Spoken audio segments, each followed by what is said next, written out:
नमस्कार, मैं डॉक्टर सरोज राय जैन विश्व भारती संस्थान के शिक्षा विभाग में सहायक आचार्य के पद पर कार्यरत हूँ। मैं आज मापन के संप्रत्यय पर आपसे चर्चा करूँगी। मापन का अर्थ, परिभाषा, कार्य, मापन के स्तर। मनुष्य जीवन के लिए नाप तौल की बहुत ही महत्वपूर्ण भूमिका है। यह कहना कठिन है कि नाप तौल मापन की पद्धति का आविष्कार कब हुआ, कैसे हुआ होगा, किंतु अनुमान लगाया जा सकता है कि मनुष्य के बौद्धिक विकास के साथ साथ आपसी लेन देन की परंपरा आरंभ हुई होगी और इसी लेन देन के लिए नाप तौल तथा मापन की आवश्यकता पड़ी होगी। प्रागैतिहासिक काल से मनुष्य नाप तौल अर्थात मापन पद्धतियों का प्रयोग करता रहा है।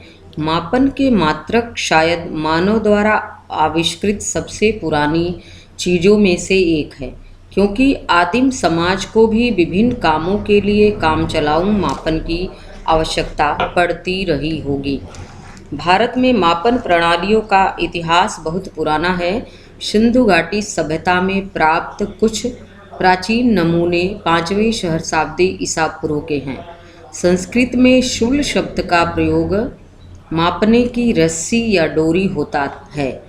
अपने नाम के अनुसार शूल्ब सूत्रों में यज्ञ वेदियों को मापना, उसके लिए स्थान का चुनना तथा उनके निर्माण आदि विषयों का विस्तृत वर्णन है। मापन में सैद्धांतिक और व्यवहारिक पहलुओं का अध्ययन किया जाता है। यह मापन तथा उसके अनुप्रयोगों का विज्ञान है। मापन भौतिकी की वह शाखा है जिसमें शुद्ध माप के बारे में हमें ज्ञान प्राप्त होता है, जिसमें 3 राशियों द्रव्यमान, लंबाई एवं घनत्व, आयतन, बल तथा शक्ति को मापते हैं। प्राचीन काल में समय मापने के लिए वृक्षों की छाया का प्रयोग किया जाता है। कोणार्क सूर्य मंदिर के चक्र तथा अनेकों पद्धतियों का भी प्रयोग हमें प्रचलित है और हमें ज्ञात भी है। भारत में विभिन्न कालों में नाप तौल की अनेक पद्धतियां रही हैं। मापन एक ऐसा प्रत्यय है जो अत्यंत प्राचीन काल से दैनिक जीवन के विभिन्न क्षेत्रों में बहुतायत रूप में प्रयोग किया जाता है। सामान्यतः व्यक्ति अपने जीवन से संबंधित कार्य करने के दौरान अनेकों बार औपचारिक ढंग से मापन करता है। जैसे वस्त्र विक्रेता कपड़ा मापता है, ग्वाला दूध नापता है, फल विक्रेता फल तौलता है, डॉक्टर शरीर का तापमान मापता है। ये सभी मापन के उदाहरण हैं। मापन में किसी वस्तु, प्राणी अथवा क्रिया के गुण को निश्चित शब्दों, चिन्हों अथवा इकाई अंकों में संक्षिप्त रूप में प्रकट करना मापन कहलाता है। मापन की परिभाषा: जो कुछ भी अस्तित्व में है उसका अस्तित्व कुछ परिणाम में होता है, उसे मापन कहते हैं। एम.एस. स्टीवेंस के अनुसार मापन किन्हीं निश्चित नियमों के अनुसार अंक प्रदान करने की प्रक्रिया है। ब्रेड फिल तथा मोर डॉक के अनुसार मापन के द्वारा किसी तथ्य के विभिन्न आयामों को प्रतीक प्रदान करना ही मापन कहलाता है। अगर बात करें तो नियमों के अनुसार वस्तुओं या घटनाओं को प्रतीकों के रूप में व्यक्त करना मापन का सबसे अच्छा उदाहरण है। यदि कोई वस्तु किसी परिमाण में अस्तित्व में है तो उसका मापन हो सकता है, जैसे आकार, मात्रा, राशि, भाग, हिस्सा। मापन के द्वारा किसी तथ्य के विभिन्न आयामों को हम निश्चित रूप से जो अंक प्रदान करते हैं, उन अंक प्रदान करने की एक तकनीक होती है। इन्हीं तकनीकियों को हम मूल्यांकन के अंतर्गत प्रयोग करते हैं। मापन में व्यक्ति को संतुलित व्यक्तित्व प्रदान करना, ताकि वह समाज द्वारा प्रदत्त उत्तरदायित्वों का निर्वाह बखूबी कर सके। मापन विभिन्न निरीक्षण वस्तुओं या घटनाओं को कुछ विशिष्ट नियमों के अनुसार सार्थक व संगत रूप से संकेत, चिन्ह या आंकिक संकेत प्रदान करने की एक प्रक्रिया है। मापन के प्रकार: निरपेक्ष मापन, यह स्वतंत्र होता है, बिना आक्षेप का होता है, श्रेणीगत होता है, संबंध रहित होता है। अर्थात निरपेक्ष मापन शून्य की स्थिति विद्यमान रहती है। इस पैमाने का प्रारंभिक बिंदु शून्य होता है। यदि इस पैमाने पर संख्या शून्य से अधिक होती है तो धनात्मक, सकारात्मक शून्य से कम होती है तो ऋणात्मक मान फलित होता है। जैसे यदि किसी स्थान का तापमान शून्य है तथा शून्य से भी कम है, अतः इस प्रकार का मापन सामाजिक, मनोवैज्ञानिक, शैक्षिक चरों में संभव नहीं होता। भौतिक चरों में इसका मापन किया जा सकता है। दूसरा है सामान्यीकृत मापन। शिक्षा और मनोविज्ञान के क्षेत्र में प्रयोग किए जाने वाले परीक्षणों तथा मापनियों से प्राप्त माप प्रायः मानकीय होते हैं। सामान्यीकृत मापन को मानकीय मापन भी कहा जाता है। इस माप की विशेषता यह होती है कि इसमें एक चर एक दूसरे से प्रभावित नहीं होते, बल्कि वह स्वतंत्र रूप से भी होते हैं, स्वतंत्र निर्णय भी लेते हैं। साथ ही इसमें परम शून्य की संभावना भी नहीं होती है। जैसे किसी उपलब्धि परीक्षण में किसी ने शून्य अंक प्राप्त किया तो इसका अर्थ यह नहीं हो सकता कि उसकी योग्यता शून्य है, बल्कि इसका अनेक अभिप्राय हो सकता है। जैसे उपलब्धि परीक्षण में किसी भी प्रश्न को हल करने में वह विद्यार्थी असफल रहा है। तीसरा है इंसेप्टिव मापन या स्वमापन। स्वमापन का प्रयोग परीक्षण के क्षेत्र में सर्वप्रथम कैटने ने किया था। इस मापन में अनेक उपकरण एवं विधियों का प्रयोग होता है। यह विधि ऐसी होती है जिसमें विद्यार्थी चयन का निर्णय लेने के लिए बाध्य होता है। अर्थात विद्यार्थी के समक्ष कुछ प्रश्न अथवा कथन दिए जाते हैं जिसमें विद्यार्थी वरीयता के आधार पर उनमें से एक चयन का निर्णय लेता है और उसमें से ही उसको वरीयता देकर निर्णय लेना पड़ता है। मापन के पक्ष, इसमें मानसिक मापन होता है और भौतिक मापन। मानसिक मापन का मतलब होता है कि इसका प्रारंभ अल्फ्रेड बिनेट द्वारा हुआ था, बुद्धि परीक्षणों के लिए किया गया था और इसकी प्रकृति सापेक्षिक होती है। इस मापन में अंकों का स्वयं कोई अस्तित्व नहीं होता, इसमें निश्चितता नहीं होती। मानसिक मापन परिवर्तनीय होता है तथा मानसिक मापन वस्तु के किसी आंशिक गुण के मात्रा से ही संबंधित होता है। इसका प्रयोग मुख्य रूप से बुद्धि, अक्षमता, उपलब्धि, रुचि, योग्यता, अभिवृत्ति तथा व्यक्तित्व के अनेक पक्षों का मापन करने के लिए किया जाता है। भौतिक मापन का आरंभ प्रयोगात्मक मनोविज्ञान के लिए किया गया। इसमें इसकी प्रकृति निरपेक्ष होती है। भौतिक मापन निश्चित होता है अर्थात फिक्स होता है। इसमें यादृक्ष शून्य बिंदु भी होता है अर्थात एक पैमाने को आधार मानकर निर्णय लिया जाता है या परिणाम निकाला जाता है। इसकी व्याख्या करना अधिक सरल होता है क्योंकि इसमें वस्तुनिष्ठता पाई जाती है, इसीलिए इसमें स्थिरता भी होती है।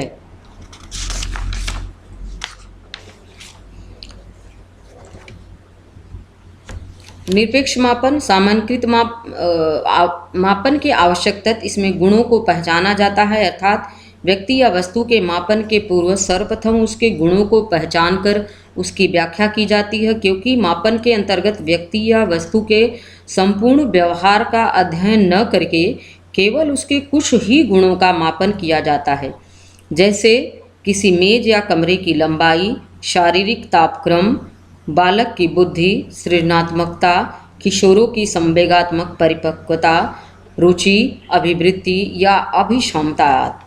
गुणों को अभिव्यक्त करने वाले संक्रिया विन्यास को निश्चित करना अर्थात इसके दूसरे चरण में उन संक्रिया विन्यासों को निश्चित किया जाता है जिनके माध्यम से मापनकर्ता उन गुणों को अभिव्यक्त कर सके। जैसे लंबाई मापन हेतु मीटर का प्रयोग करना, परंतु लंबाई व दूरी का मापन इतना सरल नहीं है। इसके लिए जैसे पृथ्वी सूरज की दूरी से या भारत की अमेरिका की दूरी से अनेक यंत्रों का प्रयोग किया जाता है। गुणों को अंशों या योग की इकाइयों में मात्रांकित करना अर्थात इसमें संक्रियाओं के निष्कर्षों को मात्रात्मक रूप में, परिमाणात्मक रूप में व्यक्त करना, अर्थात अधिकांश रूप में हमने कितने प्रश्नों को इसमें सफल पाया और कितने प्रश्नों को इसमें हमने असफल पाया। मापन के स्तर, 4 प्रकार के मापन के स्तर होते हैं। पहला नामिक या वर्गीकृत मापन, दूसरा क्रमिक मापन, तीसरा अंतराल मापन और चौथा अनुपात मापन। नामिक या वर्गीकृत मापन में इसमें नामिक मापनी भी कहा जाता है। यह मापन का निम्न स्तर भी होता है, क्योंकि इस तरह के मापन में शोधकर्ता संख्यायांक का प्रयोग व्यक्तियों, वस्तुओं या समूहों की पहचान या उसका नामकरण करने के लिए करता है। जैसा कि स्पष्ट है कि यह मापन अत्यंत सरल होता है, जिसके द्वारा वस्तुओं या व्यक्तियों या समूहों को एक तरह से विभिन्न भागों में वर्गीकृत करके और जैसे व्यक्तियों को पुरुष एवं महिला 2 वर्गों में, मानसिक बीमारियों को विभिन्न वर्गों में तथा इन सब में समान वर्गीकरण करना, इसीलिए इसे वर्गीकृत मापन भी कहा जाता है। इसके सबसे बड़ी विशेषता यह होती है कि इसमें 2 समूह के सदस्य आपस में तुल्य नहीं होते, बल्कि किसी एक समूह के सदस्य आपस में तुल्य होते हैं, लेकिन उसमें जब वर्गीकरण किया जाता है तो वह अतुल्य हो जाते हैं। यह मापन अत्यधिक सरल होती है, प्राथमिक होती है। इसी कारण से कुछ मनोवैज्ञानिक इस मापनी को सही अर्थों में मापनी की संज्ञा नहीं देते। दूसरा है क्रमिक मापनी। यह मापन का दूसरा स्तर है।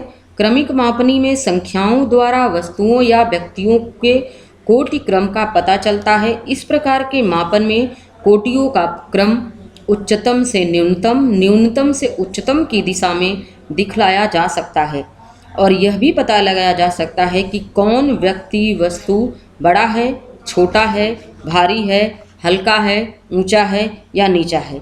इस तरह के मापन में वस्तुओं के गुणों का क्रम अधिक होने के बारे में पता चलता है।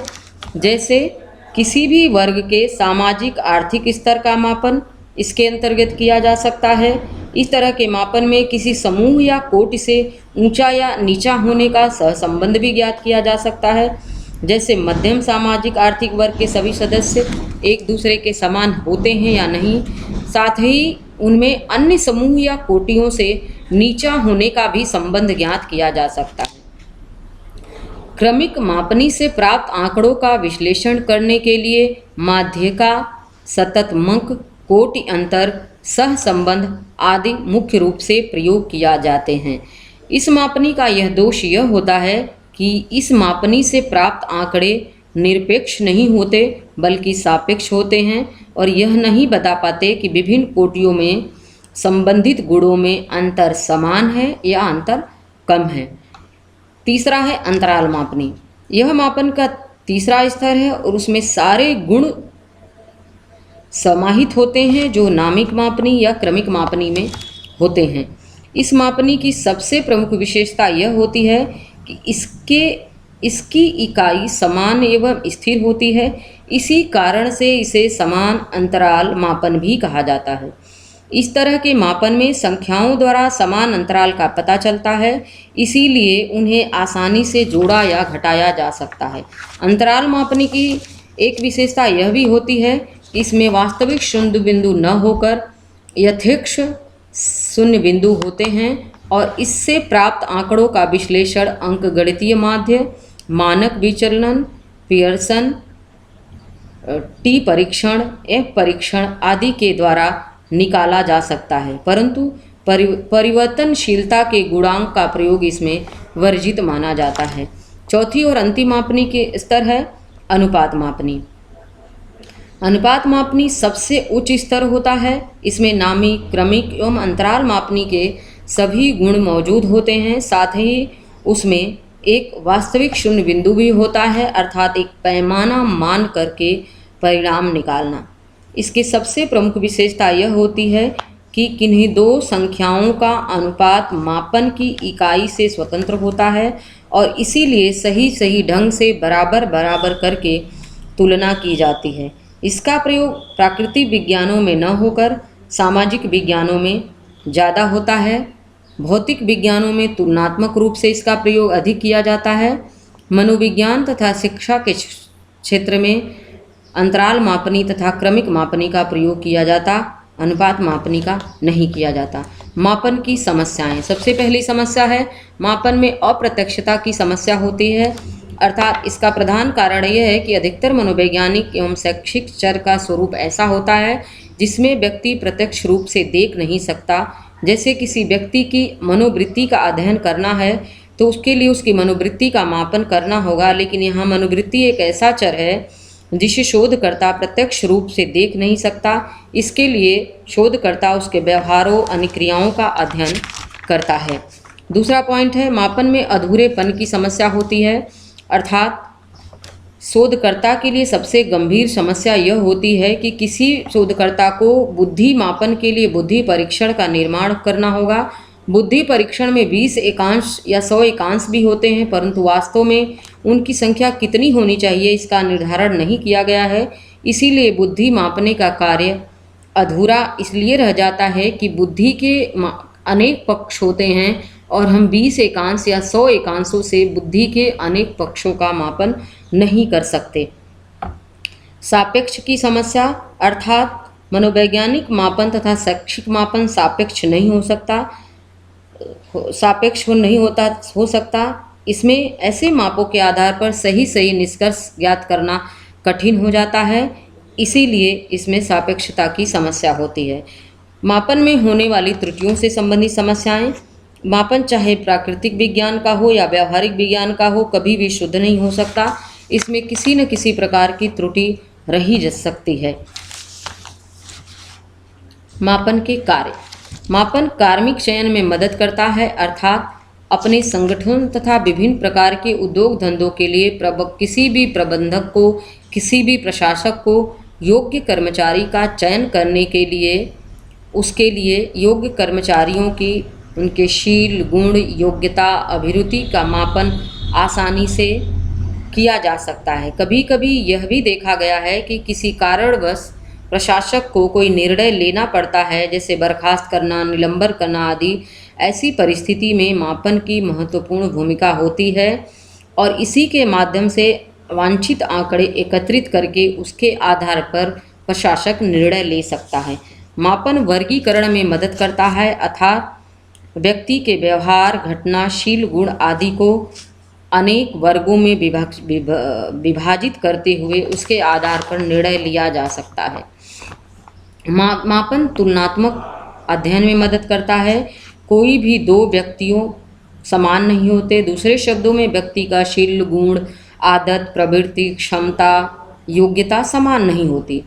इसलिए जब भी कोई दो व्यक्तियों के इन चरों पर तुलना करना होता है, ऐसी स्थिति में मापन की उपयोगिता बढ़ जाती है और फिर इनके आधार पर चरों का चयन करके व्यक्तियों का मापन किया जा सकता है। निर्देश तथा परामर्श में मापन मदद करता है, अर्थात अनेक मनोवैज्ञानिकों, अनेक व्यक्ति को, अनेक प्रशासकों को विभिन्न क्षेत्रों में श्रेष्ठता तथा निपुणता का ज्ञान प्राप्त करने के लिए परामर्श की आवश्यकता पड़ती है। इस संदर्भ में मापन एक ऐसा श्रेष्ठ उदाहरण है जिसके माध्यम से व्यक्ति की क्षमता, रुचि, अभिरुचि, अभिवृत्ति आदि का ज्ञान प्राप्त करके उसको सही निर्देश और परामर्श किया जा सकता है। मापन शोध में मदद करता है। शोध कार्यों में इसलिए मदद पहुंचाता है क्योंकि शैक्षिक शोधों का आधार मनोवैज्ञानिक होता है। प्रायः एक चर का दूसरे चर पर पड़ने वाले प्रभावों का अध्ययन किया जाता है तथा कुछ अन्य चरों के प्रभाव को नियंत्रित भी रखा जा सकता है। ऐसा करने के लिए मापन का सहारा लिया जाता है और मापन शोध, डिजाइन, सांख्यिकी आदि में प्रयोग करता है। मापन द्वारा वर्ग के निर्देशों को भी मदद मिलती है, अर्थात शिक्षक एक ऐसा वर्ग होता है कि उसे अनेक प्रकार के निर्देश देना पड़ता है, कभी विद्यार्थियों के हित के लिए, कभी विद्यार्थियों के अनुशासन के लिए। इसलिए यह निर्देश विद्यार्थियों की मानसिकता के अनुरूप होता है, परंतु कुछ विद्यार्थियों को दिए जाने वाले निर्देश उनकी मानसिक क्षमता से मेल नहीं खाता। इसलिए एक शिक्षक ऐसे निर्देशों के परिणाम स्वरूप विद्यार्थी का निर्णय करके यह तय कर पाता है कि कौन से निर्देश उसके लिए फायदेमंद साबित होगा। मापन वस्तुओं को श्रेणी प्रदान करता है, संख्या प्रदान करता है, अंक प्रदान करने वाले नियमों को व्यक्त करता है। मापन पूर्व कथन अर्थात भविष्यवाणी, पूर्व सूचना में मदद करता है। व्यक्ति की वर्तमान योग्यताओं के आधार पर मापन मदद करता है। बहुत धन्यवाद।